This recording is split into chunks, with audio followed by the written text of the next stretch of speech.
I promise I'm not an off-duty police officer. Hello, hi. Nice to see you. Bring a lot of big narc energy into every room.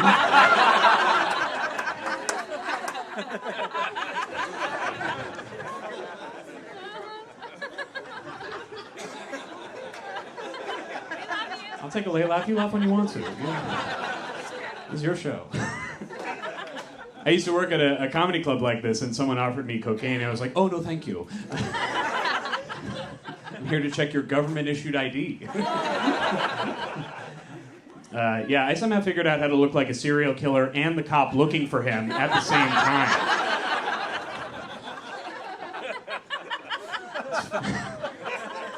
It's fun and confusing. I don't know which one to shoot, you know?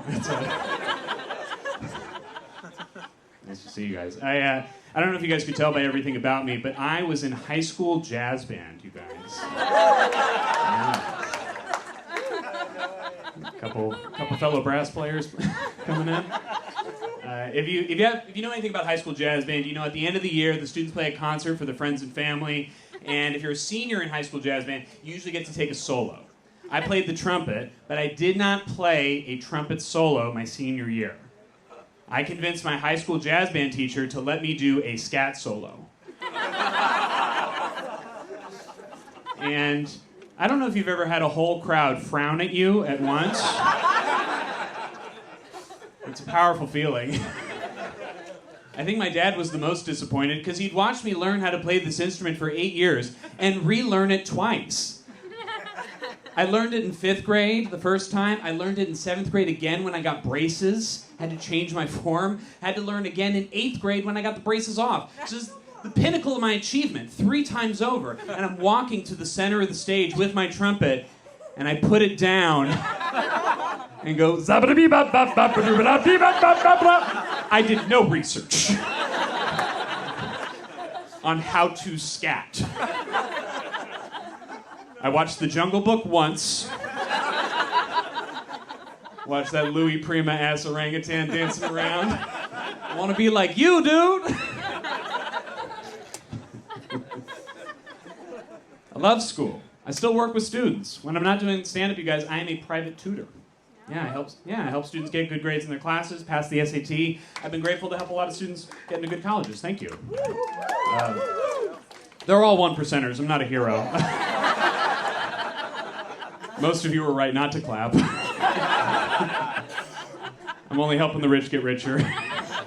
Make another Bezos.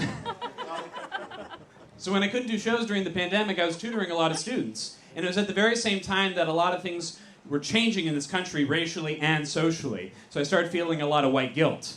I don't know if you've had white guilt recently. It's kind of like the herpes of conversation topics. For me, it doesn't flare up too often, but when it does, really uncomfortable to be a dick.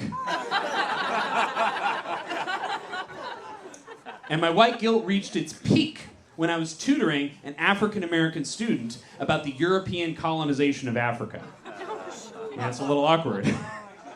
I mean, I'm the teacher, she's the student, I'm just trying to help her get the information, pass her test. But I got a little defensive. That's what happens with us white people when we get white guilt. We get a little defensive.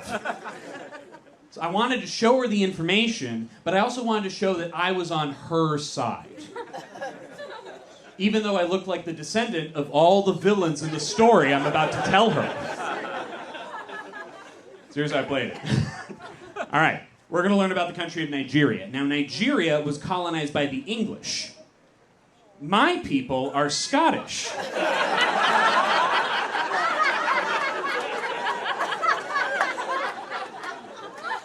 We hate the English too.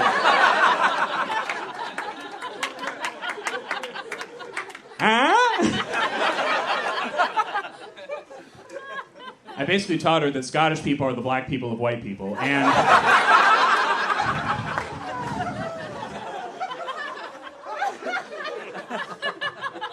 now that I think about it, I think it's an accurate comparison. I think Scottish people are the black people of white people. I'll tell you why.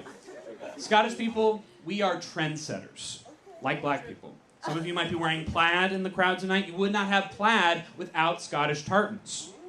We're also stereotyped Scottish people as being more aggressive than other people who look like us. And we also have huge cocks, so it's a 1-for-1. We just call them wankers. I hope you had a good day today. I got to see my grandpa today. My grandpa just turned 96 years old, you guys. 96. Thank you. I will tell him 10 of you clapped. And who? There's 10 random people in San Francisco, Sanford. They're rooting for you. And to celebrate my grandpa's 96th birthday, we took all of his guns away.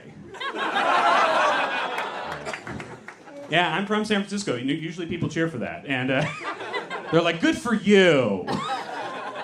When I perform in Fresno or Texas, they're like, that's not right. You're supposed to pry him from his cold, dead hands. I don't know, we thought it was time.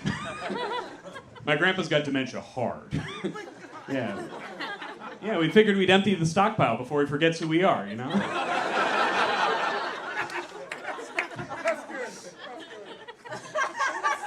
I don't need laughter from all of you, but I do need verbal confirmation from one guy over there. You got it, dude. We kept the guns in the family, sir. We kept my grandpa too, but we kept the guns in the family. And we were trying to figure out what to do with all these guns, and I don't like guns, I like clothes. I'm like, can I have his hunting jackets? Thrift store chic. But I don't know how long I have my grandpa for, so I figure if I'm going to learn about my grandpa, I'm going to learn about these guns. So recently I went to a gun range. Anybody been to a gun range? Oh, you guys raised your hand like it's class. Yes, Mr. Thompson. We've been shooting. If you haven't been, it's very similar to going bowling, but you're shooting at stuff. Everyone's got a lane, and you guys all seen in movies when people shoot guns, the bullet casing flies out. What I didn't know, bullet casing is super hot. Yeah, it's really, really hot.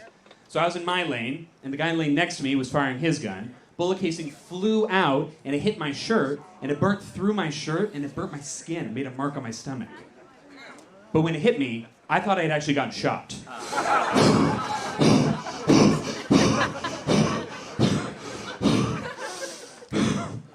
And I've never been shot before, so I don't really know how to react.